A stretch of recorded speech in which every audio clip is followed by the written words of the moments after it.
Are hotel union elections a year late? That was the question before a Supreme Court judge today. And tonight, Fern Carey has more of the dispute, which dates back to the triple election win of President Nicole Martin. At the heart of the Bahamas hotel catering and allied workers dispute is whether the current executive team, headed by President Nicole Martin, should have called an annual general meeting last May to elect a new slate of officers, or whether the council can stick with its decision to hold elections this May, which former union shop steward Dave Beckford, who was pushing the legal action, claims is in breach of the union's constitution.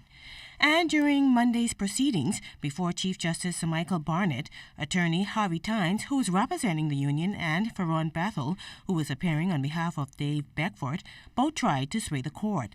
You may recall that the hotel union held two elections in 2009, which were declared null and void by the lower courts. However, the High Court upheld the lower court's decision on appeal and ordered that an election be held in May of 2010. During that election, Nicole Martin and her team were elected to office. But that is not sitting well with Beckford, who contends that after May of 2012, Martin and her team have no constitutional authority to carry out their duties. After hearing from both sides, the Chief Justice wanted to know when the current executive team's three-year term started and when it ends. He also questioned whether the executive team was paid as executive officers or organizers of the union during the period when the elections were declared null and void. Tynes noted that the executive officers were paid as executives, but when the election was voided, they were paid as organizers.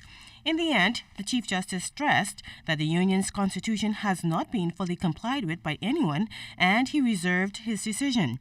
He also described the union's argument to hold election this year as legitimate and honest, noting that he does not think that their stance is capricious or an attempt to hold on to power. Fern Carey, ZNS Network News.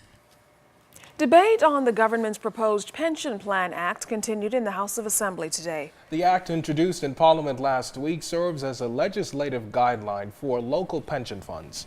Well, Carla Palmer has the latest contributions coming out of the House this morning, with at least one parliamentarian calling on the government to go even further with its proposed measure. The bill before us is a bill which is late in coming. For many sitting parliamentarians like the member for Central and South Eleuthera, Damin Gomez, that is a shared sentiment about the proposed Pension Plan Act now before Parliament. I believe there are numerous victims in our community who have suffered having had contributions deducted from their salaries and not being able to access them because we simply did not have the regulatory legal framework in place to offer the level of protection which this bill seeks to provide. And so it goes without saying, so far, the bill is getting widespread support. Nevertheless, it must be reiterated and emphasized that the Act is not a guarantee scheme or insurance policy, only a regulatory framework to empower workers to seek legal redress should the need arise. With the horror stories recounted from incidents like Emerald Beach Hotel, Gulf Union Bank, Bahamas Concrete, Clico, and most recently City Markets, MP for Tall Pines Leslie Miller thinks the bill should not only be mandatory, but made retroactive. Nothing prevents us in this Parliament from taking this bill back another 10 years. We can make this bill retroactive, if we so please, to cover those persons who are out there demonstrating, to ensure that their appeal for justice is in fact dealt with. Additionally, Miller, who is also chairman of the Bahamas Electricity Corporation, wants to see the act applied to public corporations to minimize abuse and misuse of funds. The $160 million that is involved in the BEC pension fund was contributed by the people of the Bahamas and not any employee of BEC. Now, if we want to be fair, if we want to be equitable to all Bahamians, because it is owned by the people of the Bahamas, it should be mandatory in this act that whatever a corporation contributes to mandatory pension fund The employee should make that same contribution. Having offered several recommendations, opposition members also support the proposed legislation. Opposition leader Dr. Hubert Minnis. We must make responsible decisions. Excessive hiring in the public sector, where pension plans are not in place, as opposed to just pay as you go, will subsequently place even further strain on this problem, so that 20 years down the road, you can see where you can have problems with your health sector, problems with your social services, problems with your security systems, because the finances would not be there. It places more strain on our existing social systems. Debate on the Employees Pension Fund Protection Bill continues. I'm Carla Palmer for the ZNS News Network. The Securities Commission of the Bahamas celebrating a landmark achievement after the Bahamas received a Category A rating from the International Organization of Securities Commissions.